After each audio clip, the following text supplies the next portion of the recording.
Video अंत तक ध्यान से देखिए और यदि अभी तक हमारे चैनल को सब्सक्राइब ना किया हो तो सब्सक्राइब जरूर कर लीजिए। चलिए शुरू करते हैं। आवृतबीजी पादपों को पुष्पीय पादप या फ्लावरिंग प्लांट्स के नाम से जाना जाता है। पुष्पीय पादप का मतलब हुआ कि ऐसे पौधे जिनमें पुष्प लगते हैं, अर्थात संसार भर में जितने भी ऐसे पौधे हैं जिनमें पुष्प लगते हैं, बीज का निर्माण होता है, वो सभी आवृतबीजी पादप के अंतर्गत आते हैं, अर्थात एंजियोस्पर्म होते हैं या फ्लावरिंग प्लांट्स होते हैं। ये लगभग 2.5 लाख जातियों के साथ पादप जगत का सबसे बड़ा समूह होता है, अर्थात इसमें लगभग 2.5 लाख जातियां पाई जाती हैं और ये पादप जगत का सबसे बड़ा समूह होता है। इस पादप समूह के पौधे सर्वाधिक विकसित होते हैं, यानी ऐसे पौधे जो सर्वाधिक विकसित होते हैं आवृतबीजी या फ्लावरिंग प्लांट्स होते हैं। वास्तव में आवृतबीजी का अर्थ होता है आवरण युक्त। आवृतबीजी अर्थात इनक्लोज्ड सीड, अर्थात बीजों पर आवरण पाया जाता है, आवरण युक्त बीज होते हैं। मतलब ये हुआ कि पादपों का ऐसा समूह जिसमें बीजांड या बीज अंडाशय भित्ति द्वारा घिरे रहते हैं, आवृतबीजी पादप या एंजियोस्पर्म प्लांट कहलाते हैं। आपको बता दें कि ऐसा लोगों का मत है कि पृथ्वी पर 145 मिलियन वर्ष पूर्व मीसोजोइक काल में ये पौधे उत्पन्न हुए थे।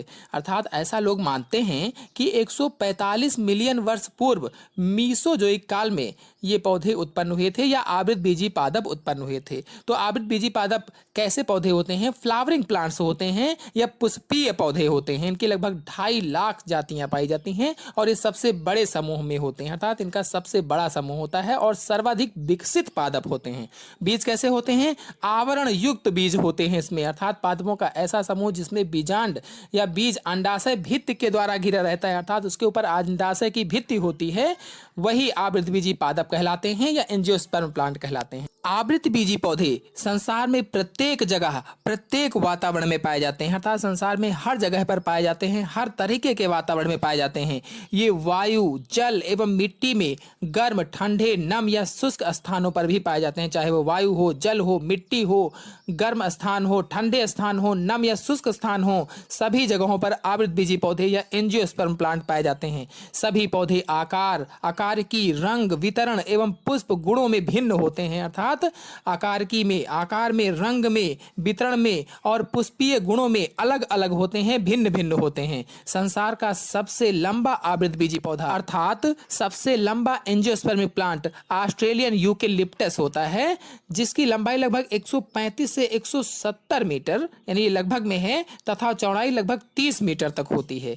इसी प्रकार कुछ जीवाणु जो होते हैं वो अत्यंत सूक्ष्म होते हैं, ये भी पादप ही माने गए हैं। चलिए अब आप लोगों को आवृतबीजी पौधों के कुछ प्रमुख लक्षणों को बता देते हैं, अर्थात इंपॉर्टेंट कैरेक्टर्स ऑफ एंजियोस्पर्म के बारे में बता देते हैं, जिसमें से पहला लक्षण है मुख्य पौधा बीजाणुोद्भिद होता है, जो जड़, तना व पत्तियों में बटा होता है। अर्थात जो एंजियोस्पर्मिक प्लांट होते हैं वो जड़, तना व पत्तियों में बटे होते हैं। अगला लक्षण है ऊतक तंत्र पूर्णतः विकसित होता है। जो एंजियोस्पर्मिक प्लांट हैं इनमें ऊतक तंत्र पूर्ण रूप से विकसित होता है।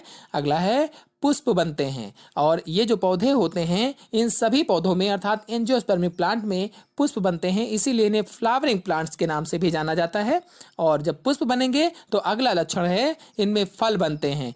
पुष्प बनने पर उसमें फल का भी निर्माण होता है। अगला है परागण विभिन्न माध्यमों से होता है। जो एंजियोस्पर्मिक प्लांट होते हैं इनमें परागण विभिन्न माध्यमों से होता है, जैसे आपको बता दें जल द्वारा, वायु द्वारा, कीट द्वारा, जंतु द्वारा आदि के द्वारा परागण होता है।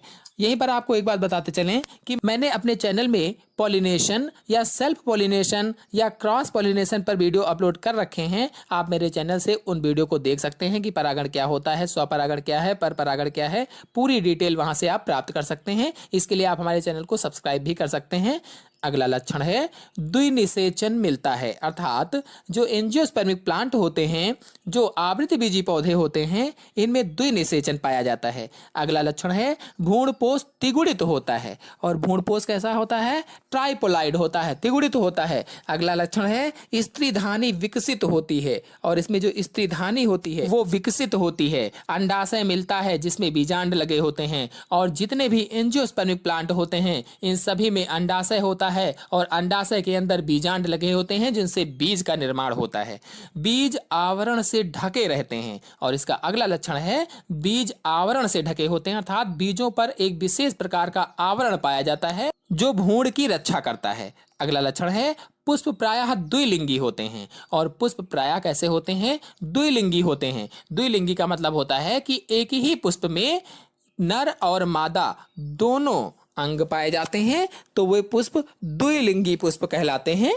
चलिए अब आप लोगों को आवृतबीजी पादपों का आर्थिक महत्व बता देते हैं, अर्थात economic importance of the angiosperm के बारे में बता देते हैं। तो मानव जीवन की अधिकांश आवश्यकताएं आवृतबीजी पादपों के उत्पादों से प्राप्त होती हैं, अतः ये पादप मानव जीवन के लिए अति महत्वपूर्ण होते हैं। तो कैसे आपको बता दें कि जैसे धान है, गेहूं है या कोई अन्य फसल है जिनसे अनाज उत्पन्न होता है, दालें उत्पन्न होती हैं, या फलों में लिया जाए कोई फल हो, तो ये सभी आवृतबीजी पादप होते हैं और ये जो फल हैं, अनाज है, ये इनके उत्पाद होते हैं। तो ये सभी उत्पाद मानव जीवन के लिए आवश्यक होते हैं या कह लीजिए बहुत जरूरी होते हैं। इसीलिए ये जो पादप होते हैं, जो एंजियोस्पर्मिक प्लांट होते हैं, ये मानव जीवन के लिए अति महत्वपूर्ण होते हैं, अति उपयोगी होते हैं। तो आवृतबीजी पादपों का कुछ महत्व आपको हम यहाँ पर बता देते हैं, जिसमें से पहला है भोजन के रूप में। एज ए फूड आवृतबीजी पौधे या एंजियोस्पर्मिक प्लांट क्या क्या देते हैं हमें? पुष्पीय पादपों से अनेक प्रकार के खाद्य पदार्थ जैसे अनाज, अनाजों में कौन कौन से भी मैंने बताया, गेहूं, चावल, मक्का, ज्वार, जौ, बाजरा आदि। अगर दालों में देखा जाए तो अरहर, चना, मटर, सोयाबीन, मूंग, उड़द इत्यादि होती हैं। इसी प्रकार से सब्जियों में देखा जाए तो आलू, टमाटर, गाजर, गोभी, फूल गोभी आदि होते हैं, तथा फलों में सेब, आम, अंगूर आदि होते हैं। इसी प्रकार से केला, नाशपाती, काजू, अखरोट, बादाम आदि फल होते हैं। तो इस प्रकार से जो एंजियोस्पर्मिक प्लांट होते हैं या आवृतबीजी पौधे होते हैं, भोजन के रूप में उपयोग किए जाते हैं या आर्थिक महत्व हमें देते हैं। फिर दूसरा है खाद्य तेल के रूप में।